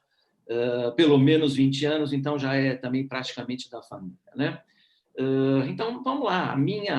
Eu tenho lá as partes, eu também fiz aqui o meu rascunho para falar, tem aqui as partes que eu escrevi no livro. Como o João lembrou, acho que alguma coisa que eu também aprendi com meu pai, eu procuro ser objetivo, né? Meu nome é Rolo, eu falo isso para os alunos, Rolo com 2 L's, mas eu não venho enrolar, não falo nas aulas para enrolar, e aqui também não. Então, eu quero ser bem objetivo, falar das minhas, né, da minha lição de casa, mas como o Alexandre puxou o gancho da pandemia, o Arthur falou, o João falou, o doutor Padim lembrou isso também, eu não vou repetir o que foi falado, mas eu vou destacar alguns pontos que eu acho importantes para a gente pensar.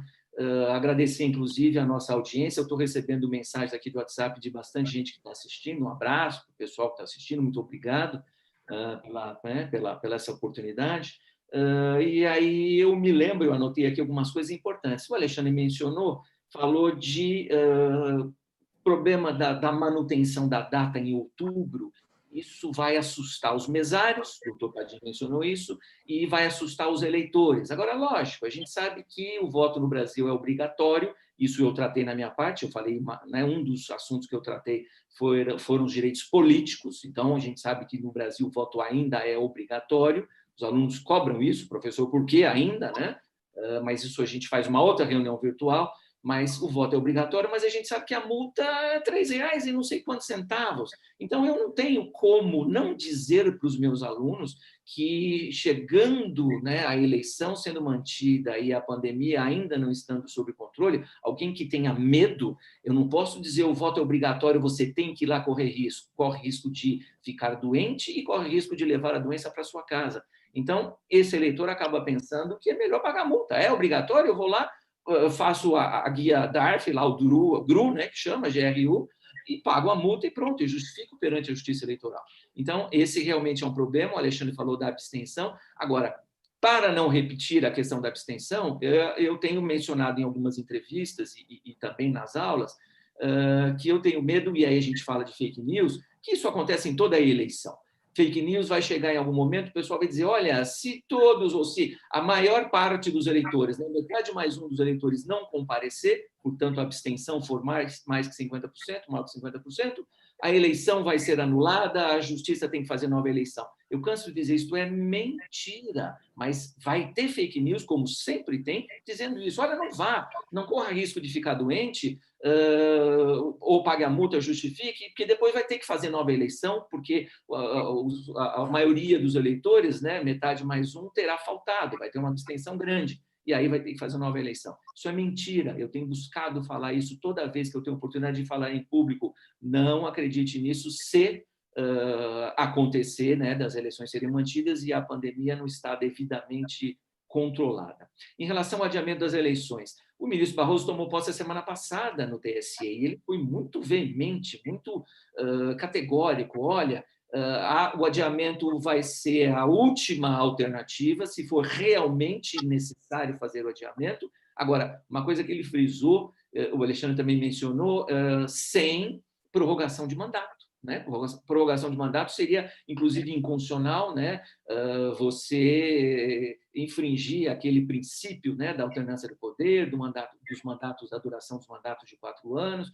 Então, isso ficou bem claro. E as entrevistas do presidente da Câmara, Rodrigo Maia, do presidente do Senado, Davi Alcolumbre, também têm sido nesse sentido. O João lembrou, olha, aparentemente tem um consenso, e é isso que eles dizem, né? São eles que dizem que há aí um consenso pelo adiamento, por este adiamento, pelo prazo mínimo necessário, mas nenhum deles, aí saindo do ministro Barroso, indo para o presidente Rodrigo Maia e Davi Alcolumbre, os presidentes, nenhum deles fala em prorrogação de mandato. Ao contrário, eles dizem que esse assunto para eles não se discute, não é? Então, vamos esperar que eles trabalhem nesse sentido. Outra coisa que eu tenho, né, ensinado para os alunos e falo nas minhas entrevistas, teve deputado que foi lá no TSE requerer o adiamento da eleição. Quer dizer, onde já se viu o TSE ter competência para adiar a eleição? Então, a gente tem que lembrar, isso tem que ser feito por PEC, né, por emenda constitucional, e aí com uma votação, 2 votações em cada caso, um quórum específico.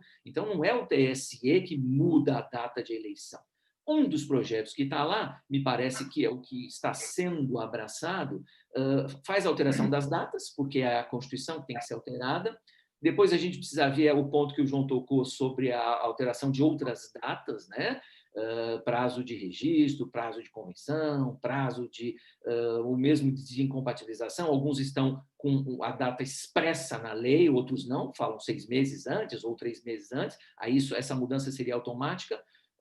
Mas o Congresso tem que se preocupar com isso. Um dos projetos que me parece que está ganhando força é o que diz o seguinte, mais ou menos, olha, vamos mudar a data da eleição para tanto, talvez na mesma proposta já se coloque essa mudança das datas que estão expressas nas normas infraconstitucionais. Por exemplo, o Arthur falou da propaganda eleitoral 16 de agosto. É 16 de agosto, não adianta se mudar a eleição, a lei continua falando 16 de agosto. Então, tem que mudar essa data também, se for o caso.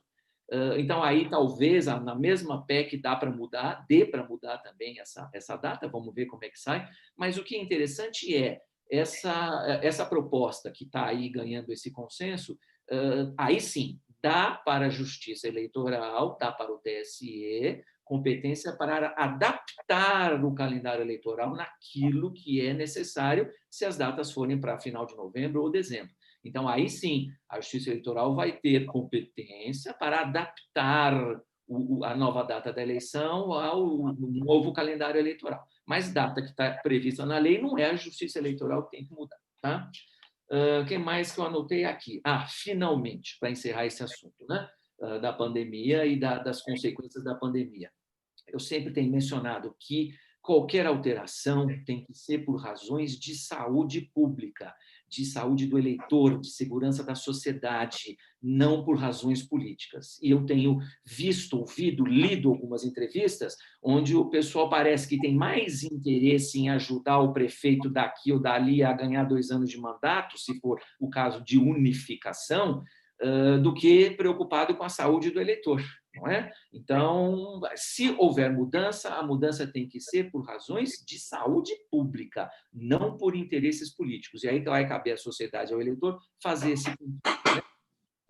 Tem mais um ponto que eu anotei aqui. Uma das ideias que se fala de alternativa para manter a eleição nas mesmas datas, o ideal é manter, se for possível manter, mas eu ouvi alguém falar em divisão de votação.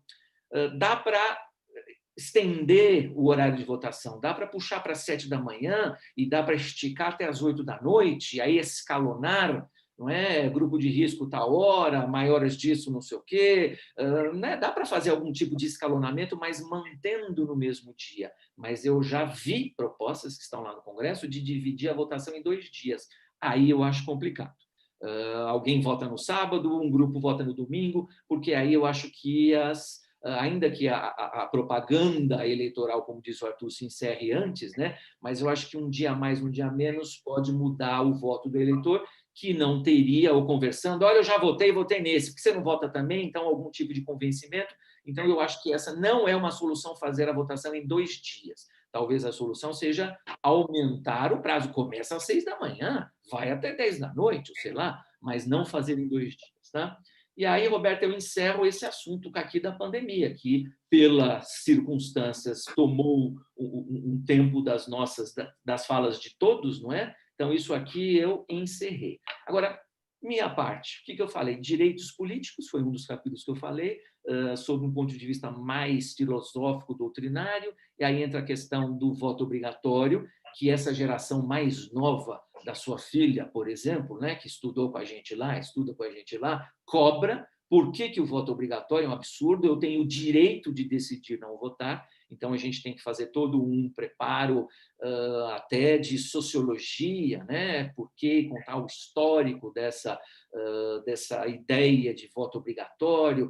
Mas isso não justifica mais, talvez há 20 anos, há 30 anos, mas agora não mais. Então, eu tratei disso, né, do exercício dos direitos políticos. E aí, para ser bem específico, quando a gente fala de direitos políticos, é uma coisa que me preocupou e tem relação com a pandemia. Quando os meus colegas falaram aí de data, por exemplo, de filiação partidária, data de domicílio eleitoral, que são 6 meses, e isso já esgotou em 4 de abril, acontece que 4 de abril, ou 3 ou 4, né, dependendo se o sujeito está exercendo mandato ou não, 3 ou 4 de abril, a gente já estava vivendo numa situação de cartórios eleitorais fechados.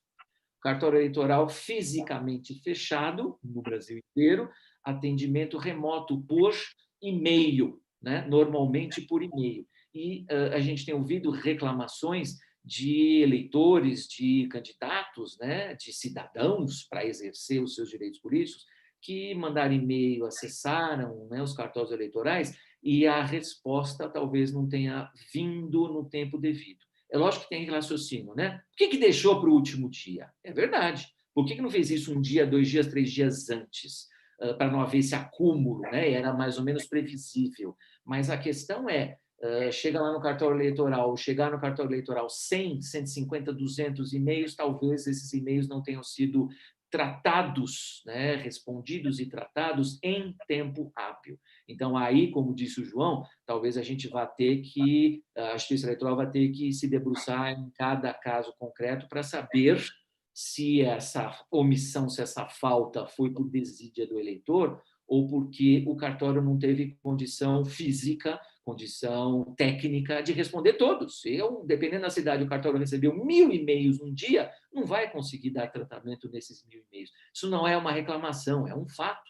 Não é uma reclamação minha, é um apontamento. Então, em algum momento, haverá candidato que vai dizer, mas eu mandei o e-mail. A orientação que a gente tem dado é essa: guarde a prova do dia que você mandou o e-mail, da data que você mandou o e-mail e, eventualmente, quando veio a resposta, né? Para que você tenha algum argumento para dizer, olha, eu tentei fazer no prazo da lei, né? No prazo de 6 meses antes. E aí a Justiça Eleitoral vai ter que analisar se essa pessoa acaba sendo impedida de exercer os seus direitos políticos ou não, em cima de um caso concreto, porque simplesmente o cartório está fechado, né? O que mais que eu queria falar de direitos políticos? Também, né, dentro dessa obrigação de votar, essa questão que a gente está falando de outubro, o eleitor se sentir incomodado, o eleitor se sentir amedrontado. Eu tenho certeza que todo juiz eleitoral vai aceitar, não só do mesário, mas vai aceitar do eleitor também. Olha, eu não fui votar porque eu de exercer os meus direitos políticos, porque eu estava com medo da doença. Eu não tenho muita dúvida que o juiz não vai aceitar esse tipo de justificativa e considerar o eleitor depois quite com a justiça eleitoral, com as suas obrigações eleitorais, né? Então, eu falei de direitos políticos, destaquei esses pontos, e aí sim, tem um ponto que me chamou a atenção, outro assunto que eu tratei lá foram as pesquisas eleitorais, que começam lá no artigo 33. E eu, quando estava fazendo a minha parte, me lembrei muito da eleição passada, 2018, porque em algum momento a gente falou, né, o Congresso pensou proibir a divulgação de pesquisa, aí não divulga a pesquisa de manhã, divulga do dia da eleição, divulga a pesquisa só depois de encerrada a votação, tudo isso para tentar proteger o eleitor, porque no final das contas ainda tem estudos, e aí eu volto a falar de sociologia, né? Ainda tem estudos que dizem que o eleitor brasileiro ainda de alguma maneira, se deixa impressionar ou envolver pelo resultado de pesquisa eleitoral, né? Aquela história de não perder o voto. Eu vou votar quem está em primeiro porque eu não quero perder o meu voto, não é? E não necessariamente aquele primeiro é o melhor candidato, se você parar para pensar. Então, o eleitor ainda é influenciável, tem estudos que dizem isso, não é? Então, esse problema da pesquisa eleitoral é um problema sério. Mas aí, de forma prática, o que me chamou a atenção em 2018 foram as cobranças por informações, não é? A lei fala claramente que o Instituto de Pesquisa, quando a Justiça Eleitoral for acionada, né, por um candidato, por um partido político, tem a obrigação de fornecer uma série de dados. A obrigação, está lá na lei. O problema inclusive a lei fala, né, nesse ponto a lei já é um pouco mais antiga, e eu sou dessa época, a lei garante o acesso lá no próprio local do Instituto. Eu me lembro, em algum momento, de advogados eleitorais, colegas nossos, acompanhar os seus clientes candidatos lá no lugar do Instituto de Pesquisa, no prédio físico, na sala física, com ordem judicial, para terem acesso a esses dados, para saberem se a pesquisa é verdadeira ou uma pesquisa fraudulenta. Agora, isso é fácil, Roberta, quando eu sou candidato em São Paulo ou em alguma cidade perto de São Paulo, e o Instituto é aqui em São Paulo. O que aconteceu em 2018 é que os candidatos contrataram empresas aqui em São Paulo ou em grandes centros urbanos, mas eram de outros estados. E aí fica difícil esse acesso. Eu vou ter que pegar um avião, para ver se ainda nessa fase a gente vai conseguir, e vir até São Paulo, até o escritório do Instituto de São Paulo, para examinar esses dados, porque, na prática, a lei manda e a gente fornece. Eu me lembro de ter atuado em processos assim, manda tudo aquilo que a lei fala, bonitinho, os relatórios, as margens de erro, quantos foram entrevistados, né? A lei garante o sigilo da pessoa que foi entrevistada, mas os dados, né, aquela ponderação de sexo, de idade, de instrução, tudo isso é fácil, é simples. Só que, em algum momento, quando eu pedia para o Instituto de Pesquisa me fornecer esse relatório era mais ou menos fornecido em código. Por quê? Porque hoje, antes a pesquisa era feita pessoalmente, né, lá atrás, com preenchimento de um formulário, aí esse formulário era submetido a essa tabulação técnica, né, feita por experts, né, por técnicos, né, em pesquisa, né? Então, em algum momento era feito assim, depois foi feito em tablet, o sujeito leva o tablet na rua. Hoje, em 2018, essa é a minha experiência, a pesquisa é feita por um programa de computador, o entrevistador liga aleatoriamente, então já começa, é o programa que escolhe o número de telefone aleatoriamente, a pessoa atende, a entrevistador pergunta, olha, a senhora aceita responder pesquisa? Se a pessoa diz sim, as outras perguntas vão sendo feitas e o entrevistador vai anotando a resposta lá no computador. Então, o que resulta disso? Resulta uma série de dados que estão numa planilha que são ininteligíveis. Você olhando aqueles dados lá, você não consegue entender se a pesquisa está certa ou não. E aí o candidato reclama, olha, essa empresa está, o que é um crime, né? Essa empresa está negando o fornecimento de dados que a lei manda, que a lei obriga. Essa empresa está dificultando a obtenção de dados. Espera aí, eu tenho um programa de computador feito por um estatístico, né? Lembrei o nome do profissional, feito por um estatístico, tem um entrevistador que vai alimentar o programa e a resposta é essa. O tratamento estatístico está no programa. Então, aí o pessoal pede acesso ao programa. E a Justiça Eleitoral tem isso também, né? A urna eletrônica, aquela história, né? A urna eletrônica não é confiável, tenho provas disso, vou mostrar as provas, e até agora não tem. Mas a mesma coisa nas pesquisas, né? Eu tenho aquele resultado, eu tenho aquela planilha, aí o candidato exige lá na Justiça Eleitoral, eu quero o programa, eu quero acesso ao programa para saber se esses dados foram tratados devidamente. E aí houve problemas em vários estados na eleição de 2018, nós atuamos com uma empresa que fazia pesquisa e faz pesquisa no Brasil inteiro, e eu quero ver como isso vai ser solucionado agora, porque, lógico, a minha resposta é dizer, olha, o relatório está aqui, a resposta, os dados estão aqui, ainda que de uma forma técnica, não é? Então, o senhor candidato contrate o seu estatístico, contrate o seu pessoal técnico para, de alguma maneira, traduzir isso que está escrito aqui. E a própria Justiça Eleitoral também tinha problema, porque o juiz não é estatístico, o Ministério Público Eleitoral não é estatístico. Então, acabava também tendo problema de entender aqueles dados que eram fornecidos fielmente. A empresa dizia, olha, esses dados são fiéis ao resultado, então a gente não está falando de pesquisa fraudulenta. E o meu medo sempre foi de alguém dizer que a pesquisa era fraudulenta porque aqueles dados eram ininteligíveis. Eu não conseguia, com aqueles dados, com aquele relatório técnico, chegar naquela divulgação de resultados, né? Então, esse é um problema que eu acho que a gente ainda não solucionou, porque também, assim como todo o direito eleitoral e as regras, né, a metodologia das pesquisas também evolui para esse ponto, ainda mais agora, né, que não tem, né, contato, tem distanciamento social, e a gente vai ter que aprender que aquelas informações são confiáveis, né, são feitas por um programa de computador auditável. Agora, uma coisa é eu auditar o programa de computador daquela empresa de pesquisas, outra coisa é eu fornecer, abrir o meu programa, porque em algum momento me disseram, olha, esse programa, esses códigos-fontes, isso é segredo do meu ofício, né? Do meu trabalho, da minha empresa, eu não posso divulgar isso, não é? Eu posso divulgar os dados para que eles sejam conferidos, mas não abrir o programa para permitir que outros copiem esse programa, não é? Então, eu coloquei essa problemática lá na minha parte, vamos ver como isso evolui. Eu me lembro de um candidato, não preciso mencionar, porque foi em 2018 a eleição do governador, não preciso mencionar o estado, mas até o ano passado, portanto, 2019, ele estava reclamando de pesquisa fraudulenta. Então, a pessoa fica insistindo, e eu quero ter a certeza de que eu estou, primeiro, cumprindo a lei e fornecendo todos os dados que são obrigação. Não é favor, é uma obrigação. Acho que é isso que eu queria destacar. Deixa eu ver quanto que eu falei. Acho que é isso que eu queria destacar. Roberta, mais uma vez eu agradeço a oportunidade. João, Mariângela, Arthur, Alexandre que saiu.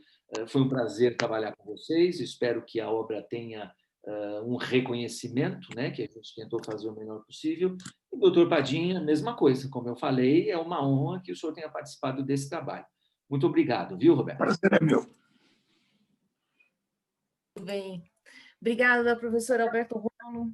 O senhor falava, antes de o senhor começar a falar, eu já tinha feito uma anotação aqui da relação entre algoritmos, o uso de algoritmos e eleições. Me parece que esse deve ser o caminho, né? Existe aí... É isso mesmo. Eu tentei ter uma aula para entender, porque o relatório vinha um monte de desenho. Eu falei, mas escuta, como é que você transforma esse desenho no resultado de uma pesquisa, né? Então, é tudo com algoritmos, é tudo trabalhado de uma forma técnica, não é? Agora, como é que a gente consegue convencer o candidato que perdeu a eleição de que aquela pesquisa não foi fraudada e o eleitor não foi induzido em erro por uma pesquisa fraudada? É complicado. E como saber se realmente não foi, né? Eventualmente, quer dizer, usar um algoritmo justamente nesse outro sentido, quer dizer, enfim. Eu já tinha feito essa anotação aqui, e aí o senhor ainda, a provocação foi muito boa. Tem um outro livro que depois o senhor falava da questão da influência das pesquisas, que se chama Rápido e Devagar, do Daniel Kahneman. É um livro, ele ganhou um prêmio Nobel de economia, se eu não me engano, ele é da economia comportamental, e ele trabalha neurociência, e aí ele vai dizer como nós somos influenciados pelo sistema 1, que é justamente essa coisa, eu não vou pensar, se você vai votar naquele, eu também vou. Então, na verdade, assim, não é só uma questão só de educação, né? É uma questão mesmo de como o ser humano pensa. É interessante. Nesse livro ele fala, e tem um outro que fala também, que se chama Nude, que vai na mesma linha, e ele fala da preocupação que é o resultado das pesquisas. E, quer dizer, dentro de uma democracia, dentro de um sistema eleitoral, quanto mais a gente usa a neurociência mais, e os algoritmos, né, o direito digital, parece que a gente vai meio que caminhando, meio que sem pensar, é um pouco preocupante isso, e sem discutir a democracia de fato, né? De fato muito, muito preocupante. Professor Alberto, muito obrigada. Eu vou passar a palavra agora, então, para a professora Mariângela Correia, que vai falar, que é advogada, especialista em Direito Constitucional pela PUC, e vai falar para a gente aí a parte que ela também tratou no livro. Mariângela, por favor, com a palavra. Muito obrigada. Boa noite, Roberta. Boa noite àqueles que acompanham essa live pelo YouTube. Agradeço a todos, agradeço à Editora Foco pelo apoio no desenvolvimento dessa obra. Inicialmente, eu quero agradecer aos organizadores, doutor Arthur Rolo, doutora Janine Rolo, pelo convite de participar dessa obra. Para mim é uma grande honra trabalhar numa obra que seja feita em homenagem ao doutor Alberto Rolo, e, além de meu mestre, foi o responsável pelo desenvolvimento da minha paixão pelo direito eleitoral e pelo direito administrativo. Então, já estou há muitos anos trabalhando com a família Rolo. Há mais de 20 anos, eu comecei bem pequenininha no escritório, ainda adolescente, não sou tão velha assim, estou há muitos anos lá, mas comecei pequenininha. Para mim é uma grande honra fazer essa homenagem ao doutor Alberto, uma pessoa por quem eu tenho um carinho muito grande. Então, eu agradeço ao doutor Arthur, ao doutor Alberto Luiz, ao doutor João, ao doutor Alexandre, por me proporcionar a oportunidade de trabalhar nessa obra em homenagem ao doutor Alberto. Agradeço ao doutor Padim por participar conosco dessa obra. Tenho certeza que ela vem no sentido de contribuir com aqueles que trabalham no direito eleitoral, com aqueles que são curiosos na área, os candidatos que vão precisar de orientações e de caminhos aí nesse percurso até o dia da eleição e até depois também, né? Tem outros atos que ocorrem depois da eleição propriamente dita. Então, esse é o intuito, acho que foi o intuito de todos os autores, de fazer um manual, uma obra bem prática, bem simples de compreender, para facilitar a todos o acesso a esse ramo do direito, que é um ramo tão importante, né, para todos nós, e que precisa ser mais facilmente disseminado, mais facilmente explicado, para que as pessoas possam entender melhor como que ele se desenvolve. Na obra, eu fiquei com as partes que tratam do sistema eleitoral, dos partidos políticos e também do dia da eleição propriamente dita, né? Da eleição toda, como ela ocorre. São temas mais teóricos, né? Que tem aí um fundo mais principiológico, de regras, etc., que o que mudou para 2020 agora vai mudar para 2020, né? Com toda essa circunstância da pandemia que vem, enfim, assolando o mundo, né? E o nosso país em ano eleitoral, tudo que vem sendo praticado no âmbito de direito eleitoral vai sofrer algum tipo de mutação, algum tipo de afetação para se adequar a esse momento de isolamento social, de cuidado maior com higiene, etc. E tudo isso vai ser adequado e, com relação aos temas que eu tratei, especialmente com relação ao tema que trata do sistema eleitoral, eu procurei, de uma maneira prática e simples, explicar o conceito de sistema eleitoral e aqueles que são praticados aqui no Brasil, né? O sistema proporcional e o sistema majoritário. E nessa situação de pandemia, a importância desse tema é exatamente manter o fundamento para que as mudanças ocorram, né? Para que essas mudanças ocorram sem afetar o fundamento da nossa democracia, né? Então, entender o sistema, entender o coração do sistema é importante para que não tenha um desvirtuamento, ainda que as mudanças sejam necessárias agora com a situação da pandemia. No que se refere aos partidos políticos, foi um tratamento levando em consideração a legislação existente, tópico a tópico, as exigências para criação, desenvolvimento, autonomia dos partidos políticos, e também a necessidade de observar essas normas, essas regras, esses princípios constitucionais. O partido político ele tem uma previsão, um capítulo próprio na Constituição Federal, ele é tratado no artigo 17 da Constituição Federal, todas as exigências para a criação, os limites de atuação do partido político, e tudo isso também é importante agora, nesse momento de mudança e de pensamento da justiça eleitoral, dos operadores do direito, para que as eleições ocorram de maneira justa com todos os candidatos. Também, outro ponto que vai sofrer uma atuação grande agora no sentido de modificação, em relação com o próprio dia de votação, né? Como que isso vai acontecer? Né? Como será feita a votação, como a Justiça Eleitoral vai tratar o distanciamento, a questão de presença dos eleitores, horário, a própria apuração, enfim, todas essas atuações práticas da Justiça Eleitoral e de todos aqueles que atuam no desenvolvimento das eleições vão precisar de um tratamento todo diferenciado.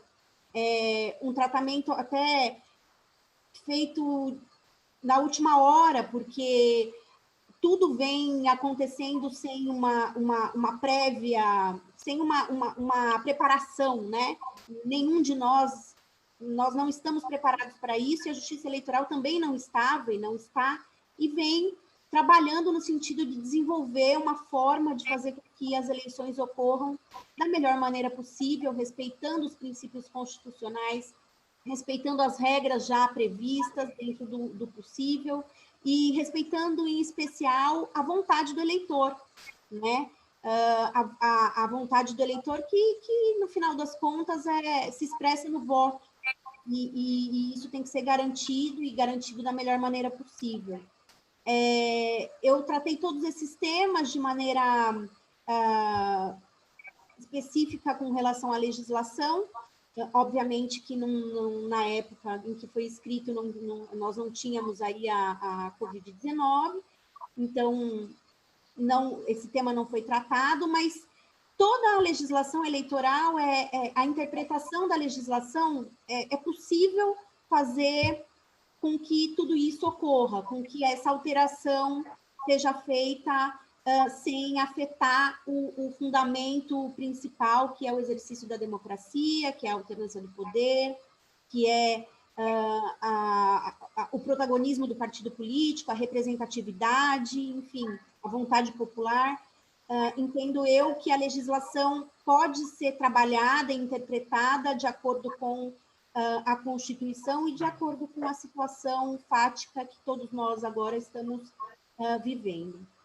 Então, esses pontos foram os pontos que eu trabalhei no livro, e espero que eles sirvam para guiar as pessoas que atuam na área, que tenham carinho pelo tema, né? Eu sou uma apaixonada pelo direito eleitoral, apaixonada pelo direito administrativo, e por conta disso, procuro estudar e entender a melhor forma como esses dois temas se desenvolvem. Enfim, essa foi a minha colaboração, eu agradeço a todos novamente, agradeço novamente à Editora Foco, novamente aos Rolos, pela oportunidade de homenagear o Dr. Alberto, que sempre foi uma pessoa muito querida para mim, como todos os Rolos são, e deixo aqui meu agradecimento a quem acompanhou a nossa live até agora. O tempo vai e já é tarde, e tenho certeza que todos aqueles que acompanharam o nosso bate-papo aqui ficaram porque realmente se interessam pelo tema. Obrigada mais uma vez a você, Roberta, pela oportunidade de apresentar a nossa obra. Espero que todos se deliciem com o nosso trabalho, que foi feito com muito carinho. Obrigada a todos. Muito obrigada, Mariângela. Vocês deram um show de democracia aqui hoje. Se a gente segue efetivamente tudo isso, nós acho que temos condições de ser um país um pouco melhor, né? Acho que isso faz toda a diferença. Mais uma vez, obrigada por tudo. Eu vou deixar e pedir que vocês, então, façam aí uma fala final, né? Sobre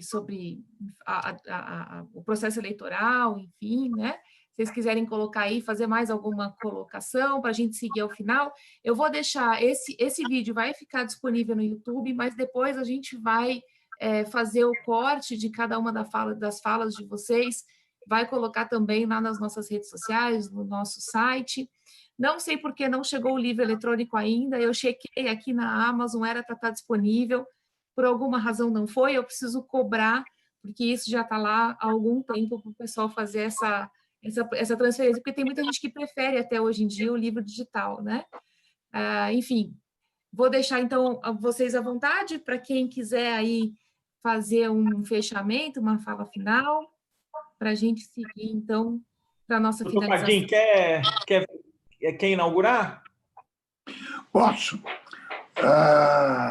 Bem, todas essas intervenções, Arthur, Alexandre, Alberto, João Fernando, Mariângela, dão uma conotação bastante ampla, inclusive desses detalhes bastante pontuais que essa situação da pandemia traz, né, para os prazos, o desenvolvimento todo da eleição.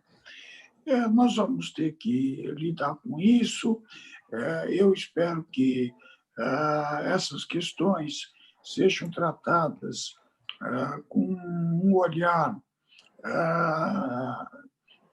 de interesse das instituições, com um olhar de interesse público e com um olhar de cidadania, né? Porque a eleição, na verdade, é o coroamento da intervenção da cidadania no processo. Então, é preciso que isso seja protegido, valorizado, incentivado, e toda essa nossa, hoje, troca de ideias, baseada também nessa estrutura do livro que trata da eleição, independente desse problema específico, é uma reflexão, um conjunto de reflexão bastante útil. Foi muito bom. E cumprimento mais uma vez todos os rolos e quero deixar aqui novamente a minha lembrança bastante carinhosa, saudosa do pai de vocês, o Dr. Alberto Rolo, e de enaltecer aqui a participação dele na trajetória, principalmente das questões eleitorais aqui em São Paulo. Bom, queria também agradecer a todas e a todos que nos assistiram até agora, agradecer mais uma vez a Roberta por ter encampado o nosso trabalho, agradecer aos autores também, aos presentes e ao ausente justificadamente, e dizer que temos aí eleições diferentes pela frente. Vamos ver como que vai ficar, porque nós vamos ter casos completamente diferentes. Essa questão da Covid vai dar uma chacoalhada, né? Vai dar uma misturada, e eu acho que a gente vai ter surpresas positivas e negativas na jurisprudência eleitoral. Vai ser interessante. Não tem direito eleitoral sem emoção. O direito eleitoral ele já tem emoção por conta dos prazos exíguos, né? Aquele prazo contado minuto a minuto. Agora tem esse processo eletrônico que, se você entra com o token lá, já sai intimado. Enfim, as emoções são muitas, tem que ter coração forte, tanto que advogado eleitoralista, antes da eleição, é recomendável fazer um check-up, passar lá no cardiologista para saber se o coração está em ordem, porque as emoções são fortes. E nesse ano as emoções são ainda mais fortes. Vamos ver o que vem por aí.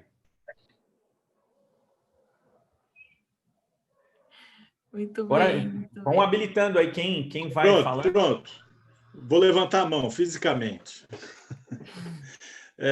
Deixa eu falar, Roberta, se você permite, só responder aquela pergunta que você deixou no ar, porque diz respeito aqui à minha parte. Então, os prazos de desincompatibilização é uma dessas questões que vão ser afetadas, mas que estão previstas na lei em tempo, né? Não em datas específicas, mas em tempo em relação à eleição. Então, tem algumas datas de desincompatibilização que já foram. Aqueles que ocupam, por exemplo, cargo de secretário e querem se candidatar a vereador, já tiveram que se afastar desses cargos em abril. Hoje é um dia que aqueles que têm cargo de secretário e pretendem se candidatar a vice-prefeito ou prefeito têm que se afastar até hoje. E tudo isso vai depender da manutenção ou não das eleições em outubro. Se as eleições continuarem em outubro, ótimo, eles já cumpriram, que é a situação de hoje, tem que cumprir mesmo. E se as eleições forem transferidas para dezembro? Bom, aí vão ter que contar novamente esses prazos e verificar o afastamento nas datas que vierem a se estabelecer. Só para encerrar, agradeço mais uma vez você, a todos os participantes, e só deixo uma mensagem que eu sou otimista. Eu acho que o nosso processo eleitoral, o processo eleitoral brasileiro, ele vem se desenvolvendo com peculiaridades do nosso país, assim como todo país tem as suas peculiaridades. Mas nós, acho que estamos amadurecendo. Temos aqui as dores do amadurecimento, as dores do crescimento da nossa democracia. Mas eu acho que essa nossa democracia vai, sim, chegando a um estado de participação popular, de participação democrática maior. Isso não nos impede de errar e acertar, não é? Mesmo países tidos como referência em termos de padrão de vida, de educação e etc., nós vemos que cometem erros na escolha dos seus dirigentes, às vezes, pelo menos assim nos parece. O Brasil também segue esse caminho errando e acertando, mas acho que ganhando mais consciência política, mais participação política e, com isso, construindo efetivamente uma democracia, tomara que duradoura. Muito obrigado, boa noite a todos. Mais alguém? Podemos? Doutor João, estou contigo, eu também sou uma otimista. Também sou. Pessoal, muito obrigada, então. Bom descanso a todos. Obrigada pelo tempo, pela disponibilidade. E eu espero que nós tenhamos uma ótima eleição esse ano, apesar dos pesares. Muito obrigada, pessoal. Até mais. Tchau, tchau.